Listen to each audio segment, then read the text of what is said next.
Welcome to the show, guys. We are continuing the series here, bringing in the best of the best beat writers here and people that are feet on the street for every single team. Today, we're talking the Jacksonville Jaguars. On this show, we've got Cole Pepper. What's going on, Cole? Doing well. Kind of an interesting offseason for us. There's no doubt about it. This has been a refreshing change from what the Jaguars experienced last year. We got so much to talk about, so many questions, so much fantasy relevance, so much outlook. We got to talk about draft recap, so much to dive in. Before we do, again, I'm just meeting you right now. Again, we're getting these meetings set up, and I appreciate you guys coming on. Can you tell us a little bit about yourself, how you got into it, what you do, who you work for? Do you work for yourself? And a little bit about your background here in the Jacksonville Jaguars. Sure. Well, I've been in Jacksonville since 1996, covering the team in one form or another. Right now, I'm the sports anchor at Channel 4 in Jacksonville, which is the Heritage TV station here in town. Prior to that, I worked in radio, including being on the Jaguars broadcast for 15 seasons as the pre- and post-game show host. So I've seen the good and the bad and a lot of other through the years with this team. Covered every season except for the very first one. And I can tell you that we'll turn the page at some point on last year, but what we saw last year was unlike anything else. And you've stayed, so that's a good thing. So that's loyalty and that's dedication. Well, it's I love the city. It's been great, and like I said, I've held so many different jobs here. I think I'm about on the last possible job to have in Jacksonville, and as far as sports broadcasting, I've done just about everything. So love the city, families here, and looking forward to seeing things turn around. So I got a lot of questions we'll dive into. So just to give you guys a heads up, I want to talk a little bit about Etienne this year, Robinson. We're going to get into Christian Kirk, his contract. Trevor Lawrence, is he going to step up this year? So many questions. But the first thing I want to talk about real quickly here, we don't have to spend too much time on it, is your draft and your results, right? So I look at it, Trayvon Walker, you went with an edge. You didn't really go hard on the O-line, did you? You went third round pick. How good is Luke Fortner? So how confident are you in this draft? Is the O-line going to hold up? Because you guys gave up, I believe, a lot of sacks last year. How is it going to hold up this year? Is Trevor going to be protected? That's kind of from a fantasy perspective. And overall, how did you guys do, you think? Yeah, in general, I thought that they should have done a little more to address the offensive line, quite honestly. In free agency, they did sign Brandon Scherf at right guard, which is a great addition. He is the most accomplished offensive lineman they have at this point. They made a move that I didn't really think see them doing. I didn't think they should do, which is sign Cam Robinson to a long-term deal. I thought either, hey, if you can't shop him, get anything for him at left tackle, go ahead and franchise him, let him play a year, then figure out what you're going to do. They did draft last year Walker Little, in the second round, so they've got a guy who could potentially play there. Right now, Little is being penciled in to compete at right tackle along with Juwan Taylor, who had a rough year last year, or potentially as a swing tackle. So I did think that they had more that they could have done on that offensive line. They also lost Brandon Linder, their longtime center and team captain. He retired. So they have a solid backup who did start quite a few games because Linder had a hard time staying on the field, and Tyler Shatley. So they've got some bodies there. I would have liked to have seen them address something a little more aggressively there. If I was the general manager, I think I would have sign Cam Robinson for the franchise tag and then draft Evan Neal, let him play left guard if you have to for 1 year, slide him over. If Cam Robinson leaves, that's not the direction they went in. Instead, they went with Trayvon Walker at number one.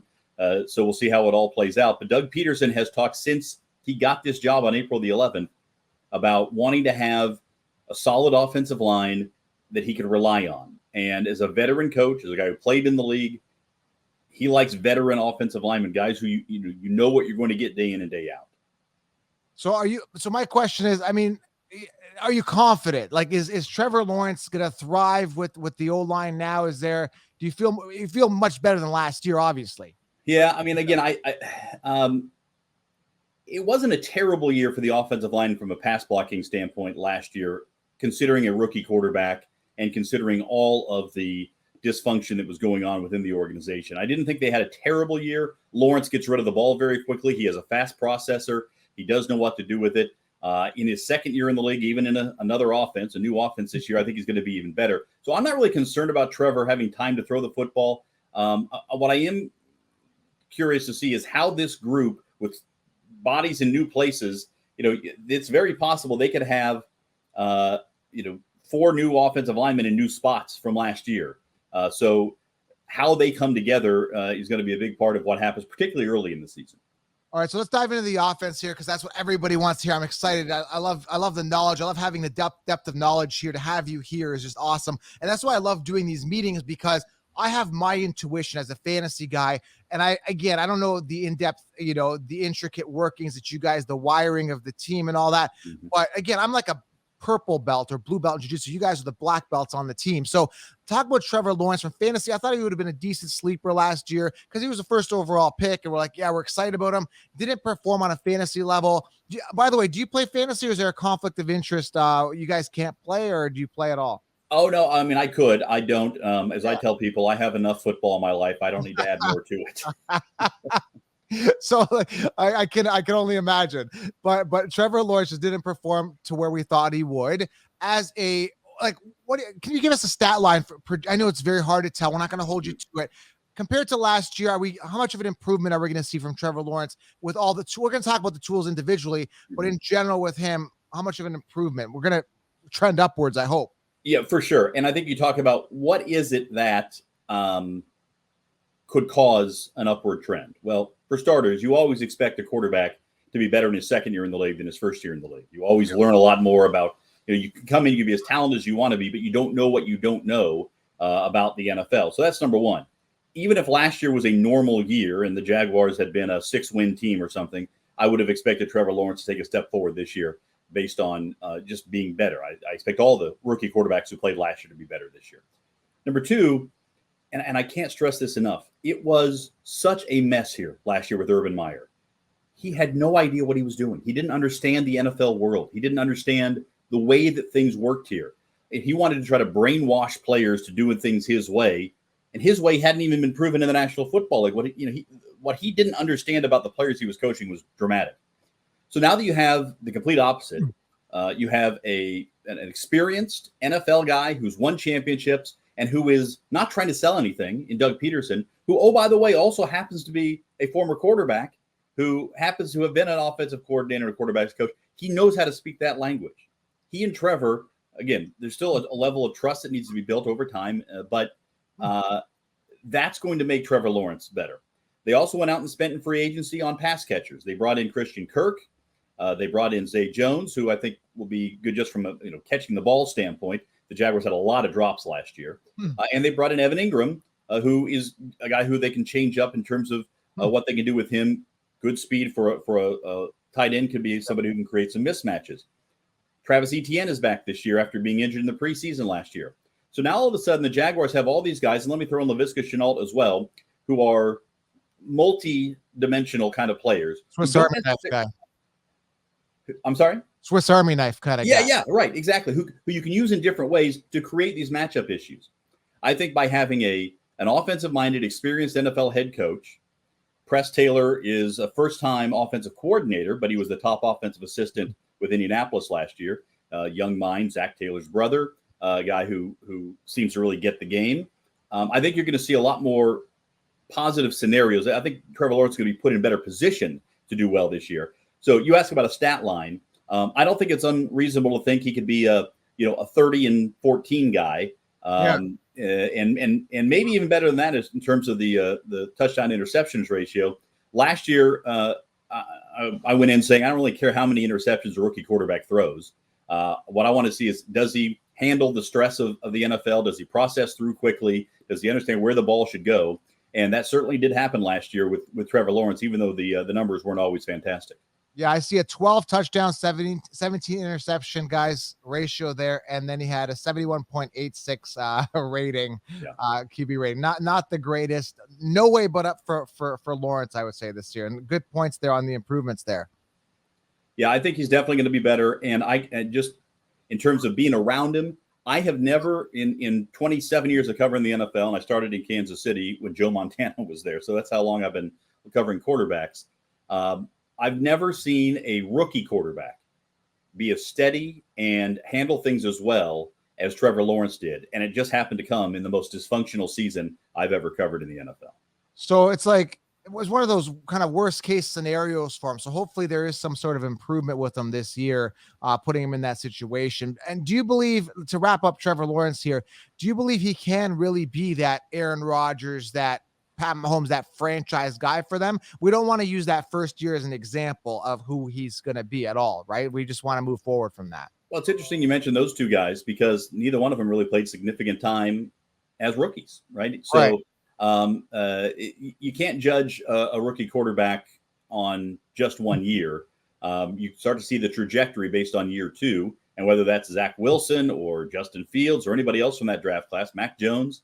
Yeah. You take that as the first data point, and then you see how he handles things in the offseason and beyond. Trevor Lawrence has all the tools physically and mentally to be a franchise quarterback in the National Football League. All right, so let's move on to running backs here. I was a Robinson fan for fantasy, and when they drafted Etienne, or however you want to pronounce his name, I call him Etienne, Travis, I was like, it's kind of a disrespect to Robinson because Robinson held his own a couple years ago. I'm like, the guy's doing it on the ground. He's doing everything. Why do you need Travis bringing in another running back? Then he got hurt. Robinson had a mediocre year and then tore his Achilles. First question, let's talk James Robinson. Is the Achilles is he going to be good to go at the start of the season? This is the big question. Because I looked at heel time, he should be fine, right? Like theoretically to heel time. Is he going to be good to go? Is he running? How does he feel? What's going on with him? Well, yeah, and that's the big question. Is he going to recover the same way that Cam Akers did from that almost the same injury? There was an additional Liz Frank involved, but Robinson is starting. He's starting to come back. He is running on the field. He's not participating in team drills at all during the OTAs. I think my expectation would be that he will be eased back in over the course of the preseason. Remember, the Jaguars play in the Hall of Fame game. So they're actually going to have 4 preseason games. So there'll be more time for players to get out there and to utilize that sort of thing. I think James Robinson was a vastly underappreciated player by Urban Meyer.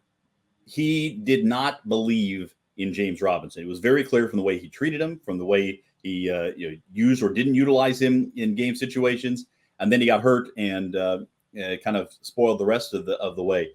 James Robinson can run the football. He is he's not a breakaway runner. He is a strong runner with great vision and balance. If you want a comparison, and this is not a fair comparison from a statistical standpoint, but a style comparison, he's got a little bit of Emmitt Smith in him. So when usually the first hit doesn't bring him down, but he's got that good vision and balance, and he can, he is such a reliable runner of the football. Also catches the ball pretty well out of the backfield. The reason why Travis Etienne was brought in, was because Urban Meyer saw a chance to bring in a guy to be the Percy Harvin type player that Meyer had at the University of Florida, which was the dynamic change of direction player. Travis Etienne can still be a very good player in the National Football League, and I think being here with Trevor Lawrence certainly helps. Amazingly, during the draft, when they drafted Etienne, Meyer said, "Oh yeah, we really wanted Kadarius Toney. We couldn't believe it when he got picked before he got to us." Well, Kadarius Toney hasn't shown anything in the National Football League again, just 1 year, but we'll see how it all plays out. But again, Etienne is one of those guys who they can use in multiple ways, and it's going to be up to Press Taylor to figure out how to do that. They also drafted Snoop Connor. So if you want a fantasy sleeper, a guy who's a short yardage back, likely that's going to be his role. Look at Snoop Connor and see if you can't pick him up in some of the late rounds. What are his strengths? I see him picked up here in the 5th round out of Ole Miss. Like, is he because I don't even know if he's going to get the volume. So right now the depth charts, according to the fantasy community, they've got Travis at 1, and James Robinson at 2, and then Snoop at 3.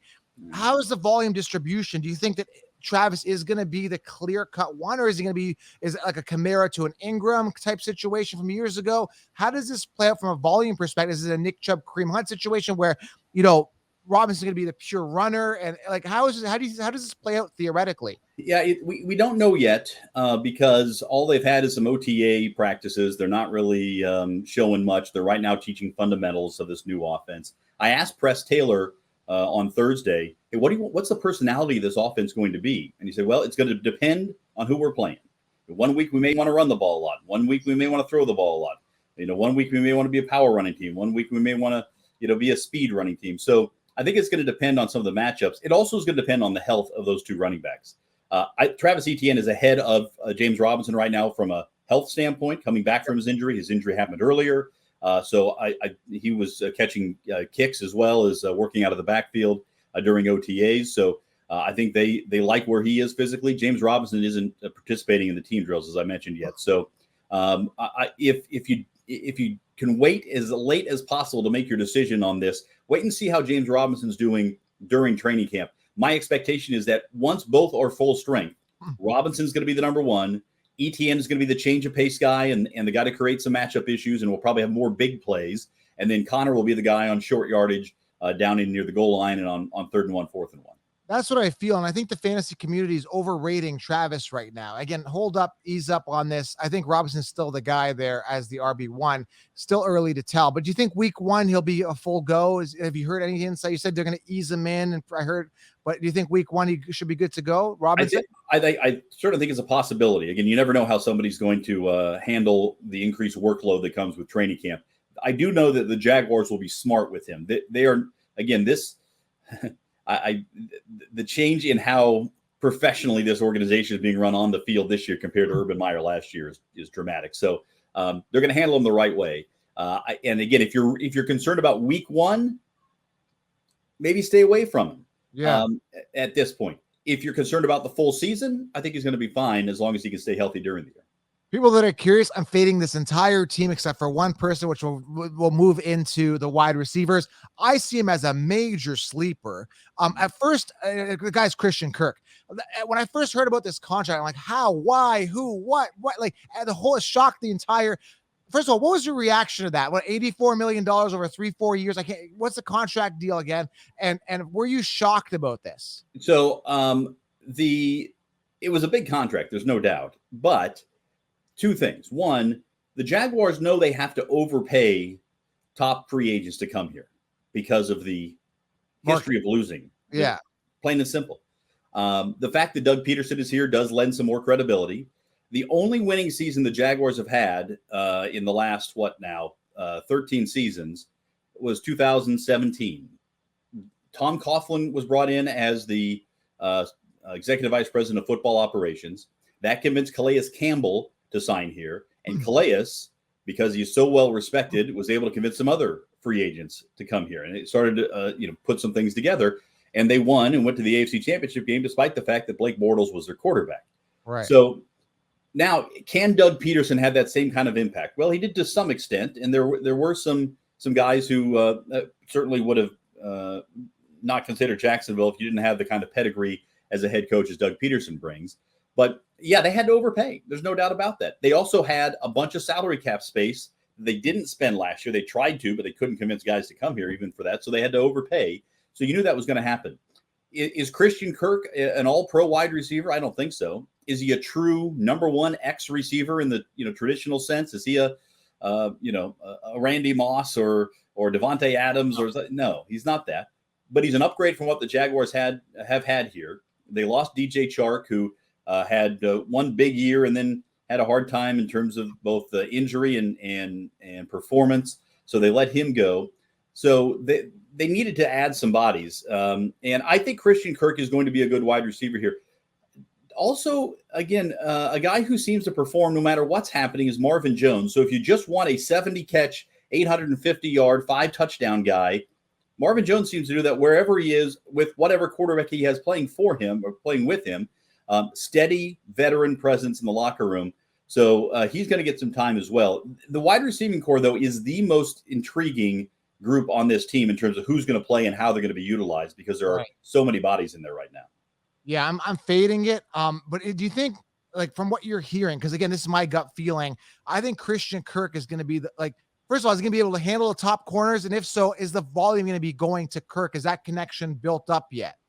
They have worked on it. There have been some moments in OTAs where they have done that. But one of the things that I really hope happens here between now and July 24th when the Jaguars report to camp is that Trevor Lawrence spends the time developing those relationships with all his receivers, but in particular, the new guys, Christian Kirk, Zay Jones, Evan Ingram at tight end, develop that relationship more so that there is more trust built up when things get going. I think he'll do that. but there's no replacing the kind of pitch and catch experience you get during games. So from that standpoint, the Jaguars will have a little bit more in the preseason because of the Hall of Fame game, and then we'll see how it develops throughout the course of the year. Will Christian Kirk be able to handle playing against number one corners? Depends on who that number one corner is. How is he going to do against Jalen Ramsey? Probably the way everybody does against Jalen Ramsey. Not so good. How is he going to do against a cornerback for the Houston Texans? Probably a little bit better, and I think he's going to be their best option. I don't see anybody on this team having a Pro Bowl receiving kind of year, because I think the ball is going to be spread around an awful lot in this offense. And with Trevor Lawrence, who is not a lock on to one favorite receiver guy, he is a read the full field and find the open guy type of quarterback. Yeah, there's just a lot of question marks. There's no clear-cut wide receiver one, so I kind of stay away from these situations. But if I can get Christian Kirk, and I'm aiming high on the depth chart, I could probably get that volume from Kirk as a sleeper, and I'm getting a wide receiver one for immense value after the 7th, 8th round in the fantasy draft. I see the value in Kirk. But again, Zay Jones, I have this saying called years to wow me, and I'm not wowed. Laquan Treadwell, he came in as a solid rookie in his rookie. I mean, he didn't perform well, but he came in as a high drafted, expectation type rookie. Never really performed to where he was going to be. Evan Ingram, I think he's had his drop issues. Hopefully that gets fixed, right? I mean, he's had some issues with drops a lot. For sure, yeah. And drops were a big issue for this team last year. So I don't know that Trevor Lawrence is going to have a lot of patience for drop balls, but Ingram creates matchup problems that not a lot of tight ends can with his speed. Man, I mean, this offense, like I said, Christian Kirk's the only guy that appeals to me. James Robinson, maybe, but he's not really exciting me right now because of that injury. So what happens in fantasy, as you know, is like there's recency bias. So if they haven't performed last year, these guys are completely underrated. So this entire team as a whole is completely off everybody's radar from a fantasy perspective. But is there a chance, like I said, that there could be some explosiveness and that Lawrence and Kirk become this amazing connection this year? Or are we kind of reaching? You don't see that huge explosion here, do you? I think there will be some. I don't think there's going to be the volume of the explosive plays with just one guy. And again, reading between the lines here from my conversation with Press Taylor about kind of customizing the offensive approach based on the week and the opponent, I think you're going to see them try to create as many matchup problems as they possibly can. You say, well, isn't that what every offense should do in the NFL? Well, to an extent, but sometimes your matchup issues are based on you having better talent than the guy across from you. If you have Devontae Adams, there's your matchup problem for whoever he's covering or is being covered by. The Jaguars, I think, are going to have to mix and match and be very creative in terms of trying to get an outside linebacker covering Evan Ingram, or try to get Travis Etienne on a strong safety, something like that, and then identifying those, which I think Lawrence will be very good at, and then executing on it. So I think you will see more creative or more explosive plays rather with this team this year than you saw a year ago. I'm just not sure it's going to land in any one player's bucket predominantly. I think it's going to be spread across a number of guys. Okay, 2 more quick things. I won't hold you up any longer. One thing is the division, and then I got an inside question I want to ask you. So division-wise, again, I'm not like a reality expert, but I know football pretty well. I think on paper that you guys are going to finish in 3rd, or might be fighting for the 3rd spot between Texans, because I don't trust Davis Mills at all from a division point of view. I think Indy. See, I don't believe that Ryan Tannehill is the guy that's going to take them all the way. He's just a guy. He's like the little engine that he's like a Derek Carr. I may get you to the playoffs. If I do, I may lose. Those guys are never sensational. Whereas you got the upside of maybe Lawrence. It could be that special guy. I'm going to go Indy, and I'm not being biased. I'm a bit of a Colts fan like them. I like Matt Ryan there, and I think Taylor's special. Again, they've got a quarterback issue. Wide receiver question mark issue. I think Alec could be good, and Pittman, all that. So I think it's going to be Colts. It's my prediction. Colts, Titans, Jacksonville and Houston. I'm kind of torn, but maybe if Jacksonville plays well, could be the 3. How do you think they finish in their division this year? Could they be number 1 for all we know? I would be surprised if this is the year that they go from last to first. Although, again, if it's going to happen in a division, this would be one that you could potentially see happening. I do think Matt Ryan is going to make some positive strides there in Indy, and I would pick the Colts as the top team. With Derrick Henry's injuries, anytime you see a running back at his age, as you get close to 30, to see injuries start to creep in, you have to start to keeping a close eye on what's going to happen there. I agree with you on your assessment of Tannehill as well. And they had some, they had their opportunities a couple of years ago with Kansas City and couldn't close the book. No. I think the Jaguars are probably looking at a 6 or 7 win kind of season. I think the Texans are probably a 4-win team. So I think there's going to be a bit of a gap there, but I would say that in a 17-game schedule, if a team can win 11 games in this division, they're going to win the division pretty easily. 10 might do it as well this year, but I think it's probably an 11-win champion. And I'll go with the Colts with 11, the Titans with 9, Jaguars at 6 or 7, and then the Texans bringing up the rear with say 4 wins. I could be wrong, but I disagree with you on Henry because I really think that he could have a record year this year. He's been training intensely. The work ethic is there. The volume is going to be there. I think he bounces back. But again, I mean, could he have seen his peak? Maybe. I just think he has a great year. My question is Tannehill and the receivers or Treylon Burke, or who are they bringing? That Burks guy? Yep. Mm-hmm. Yeah. I don't know if I trust him yet. Like, I mean, he's a fantasy sleeper for me, but do I trust his receivers with Woods there? Again, Treylon Burks and Woods as the, like, they don't have a true one either, and Tannehill suspect to say the least. So I don't know. I think Henry runs wild, but the teams, I don't know. I'm not excited about them at all. Well, and certainly we know a lot about Derrick Henry. He's from Yulee, right up the road here from Jacksonville. We saw him in high school. He's always been a guy who's put in the work, and I don't doubt that at all. Just traditionally, you start looking at how running backs do as they age, and that first significant injury usually is the beginning of the downslope. Now, I'm not saying that Derrick Henry won't be a factor at all. I just don't know that he's ever going to be what he was before. It'd be interesting to see. That's what makes fantasy so much fun, because you've got that uncertainty and something to look forward to and something to watch to see. Because I'm hoping he has a great year this year, and I'm a big fan.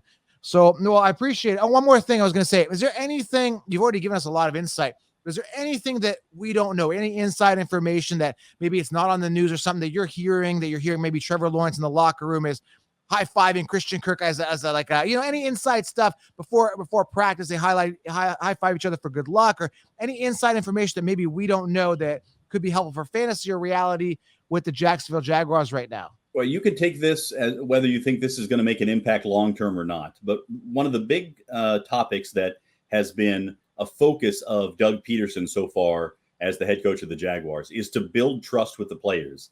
It has been acknowledged by coaches who were here last year. There are 3 of them, by players who were here, that there was a dark cloud that this organization had to crawl out from under after the Urban Meyer year. I mean, it was tough enough going 1-15 the previous year, but that we kind of knew that was going to happen. They had traded off all the big name players. They were basically tanking for Trevor. They knew that Trevor Lawrence was going to be the gold at the end of the rainbow. The big question this year is going to be, is this organization healed from a team standpoint? The coaches and the players, are they ready to contend? I think the answer is going to be yes. The other thing is going to be, are they going to be able to utilize on defense the guys that they brought in? They made so many changes on defense, including Trayvon Walker as the number 1 overall pick. If Trayvon Walker can live up to what you expect the number 1 pick to be, this defense is going to be so much better that it's going to make the offense better. Yes, so keep a close eye on how that plays out.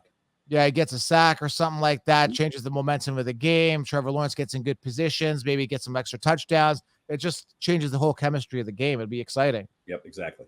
So I'm excited. Well, Cole, I appreciate you, man. It means a lot for being on. And how do they find you? Are you on Twitter? Are you on Instagram as well? Or is it mainly Twitter? How do you communicate? Yeah, you can find me on Twitter at Cole Pepper. And I put all the stuff we're doing with the Jaguars and all our local sports here in Jacksonville there on Twitter. Or you can also find me on news4jax.com. Well, I appreciate your time. It means a lot. Thank you for the insight. The fantasy community appreciates it. It means a lot. And make sure you guys subscribe and go follow Cole. And we'll talk soon, guys. Thank you. Thanks so much.